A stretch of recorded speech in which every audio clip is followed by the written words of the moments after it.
Fire हैं और गर्व है हमें राहुल गांधी जी पर। आज कहती है स्मृति ईरानी, मणिपुर छत्तीसगढ़ पर चुप क्यों है हम?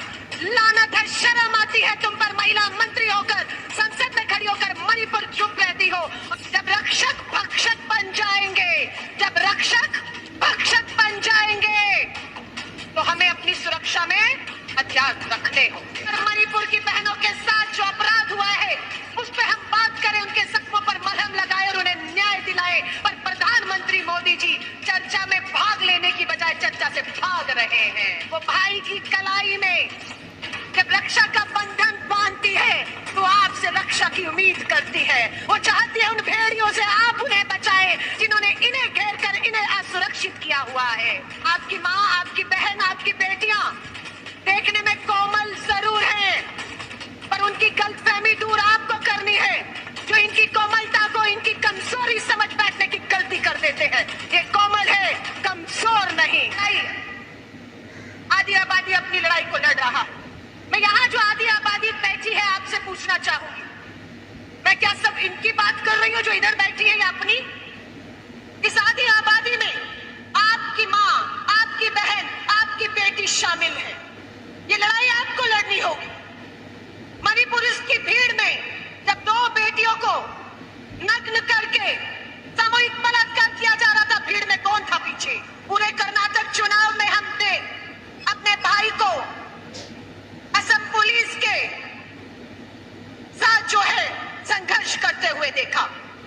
लेकिन जब सुप्रीम कोर्ट का फैसला आया, हमें गर्व हुआ अपने भाई पर कि हमारा भाई श्रीनिवास पाक साफ है, क्योंकि हम बहने, हम बेटियां जिसके लिए उन्होंने कुर्बानी दी, संघर्ष किया, उसके साथ खड़ी हुई है।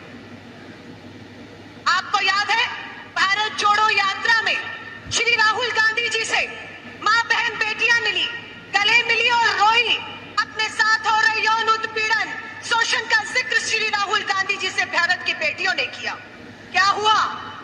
दिल्ली पुलिस श्री राहुल गांधी जी के घर पहुंचती है, राहुल गांधी जी से कहती है हम राहुल गांधी जी से पूछताछ करने आए हैं। क्या पूछताछ करने आए हैं?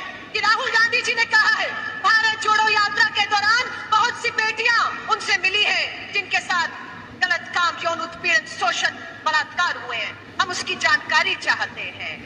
राहुल गांधी जी के घर पहुंचे, पर चंद कदमों की दूरी पर जंतर मंतर पर भाजपा के सांसद ब्रजभूषण द्वारा यौन उत्पीड़न की हमारी शिकार बेटियां बैठी थी, लेकिन वहां दिल्ली पुलिस नहीं जाती है।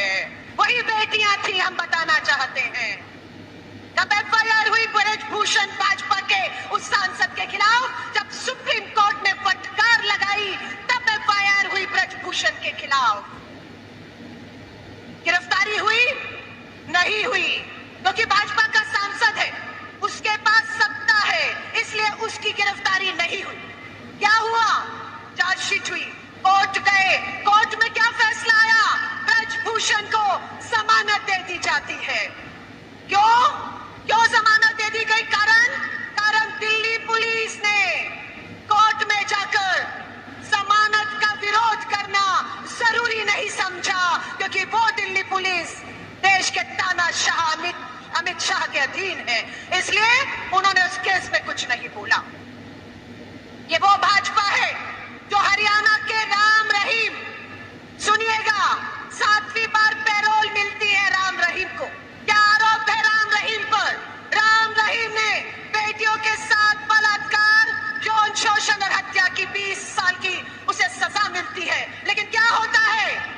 7 बार पैरोल मिलती है और वो भाजपा का प्रचार प्रसार करने निकलता है। कौन था? निहाल चंद मीना, राजस्थान का भाजपा का सांसद। पहली बार उसे मंत्री बना दिया गया केंद्र में। हम सब ने दबाव बनाया, निहाल चंद मीना को अपना मंत्री पद त्यागना पड़ा। ऐसे कितने उदाहरण हैं आज हमारे सामने। आज मणिपुर चल रहा है। मणिपुर का जिक्र जब संसद में उम्मीद की कि देश के प्रधानमंत्री जी आइए संसद में, आप मणिपुर नहीं गए, आप संसद में तो आ जाइए, जहां पर मणिपुर की बहनों के साथ जो अपराध हुआ है उस पर हम बात करें, उनके जख्मों पर मलहम लगाए और उन्हें न्याय दिलाए। पर प्रधानमंत्री मोदी जी चर्चा में भाग लेने की बजाय चर्चा से भाग रहे हैं।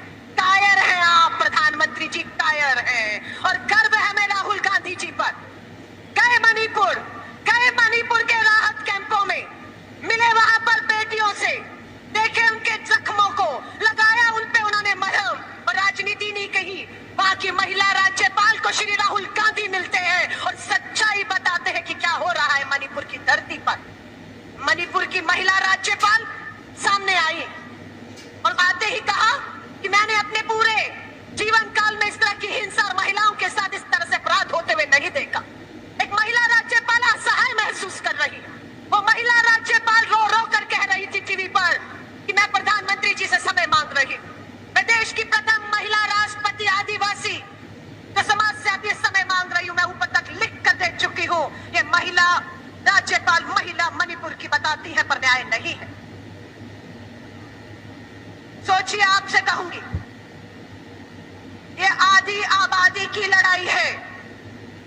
यहां जो बैठे हुए हैं इन्हें भी समझना होगा, ये लड़ाई मात्र हमारी नहीं है। ये लड़ाई हमारी हर मां, बहन, बेटी को, जिसे आप भी चाहते हैं हम एक सुरक्षित माहौल दे पाए। मैं पूछना चाहूंगी, यहां जो बैठे हैं आप में से कितने की बेटियां हैं? हाथ खड़ा करें जिनके घर में बेटियां हैं। अब पूछना चाहूंगी, ये जो हाथ खड़े हुए हैं, ये आपकी बेटियों की लड़ाई है या नहीं? ये अकेली लड़ेंगी या आप साथ देंगे? आप सुरक्षा कवच बनेंगे या नहीं? सोशल मीडिया पर चल रहा था, कोई रानी लक्ष्मीबाई बनने की दुहाई दे रहा है हमें, कोई फूलन देवी के वीडियो डाल रहा था। क्या चाहते हो आप हमसे? ये छोटी सी पुस्तिका, अगर मेरा पर्स देखेंगे, मैं महिलाओं को कहूंगी, आपको भी कहूंगी, रक्षाबंधन आ रहा है, बहन हाथ में राखी बांधेगी आपके, क्या देंगे तोहफे में? क्या देंगे तोहफे में? वो आपसे चंद रुपए नहीं चाहती है। वो भाई की कलाई में जब रक्षा का बंधन बांधती है तो आपसे रक्षा की उम्मीद करती है। वो चाहती है उन भेड़ियों से आप उन्हें बचाएं जिन्होंने इन्हें घेर कर इन्हें असुरक्षित किया हुआ है। मैं हर भाई से उम्मीद करती हूँ, अगले महीने राखी है, मेरा पर्स देखिएगा, महिला हूं, डरती नहीं हूं, लेकिन अपने पर्स में हथियार लेकर चलती हूं। ये मेरा अधिकार है। जब रक्षक भक्षक बन जाएंगे, जब रक्षक भक्षक बन जाएंगे, तो हमें अपनी सुरक्षा में हथियार रखने होंगे। हम किसी पर हमला करने के लिए हथियार नहीं उठा रहे, हम कोई हिंसा के लिए हथियार नहीं उठा रहे, लेकिन रक्षक भक्षक बनेंगे तो हमें मजबूर होना पड़ेगा। ये छोटी सी पुस्तिका 10 साल पहले इस तस्वीर के साथ, अगर आप देख पा रहे होंगे, जूम करके दिखाइएगा। ये जब निर्भया हुआ था केंद्र में कांग्रेस की, दिल्ली में कांग्रेस की सरकार थी, जिस तरह से आज मणिपुर में हो रहा है, तब देश के प्रधानमंत्री जी मनमोहन सिंह जी मौन नहीं थे। वो सोनिया गांधी जी के साथ पीड़ित परिवार को मिले, उस बेटी को मिले, विदेश में उसे अच्छा इलाज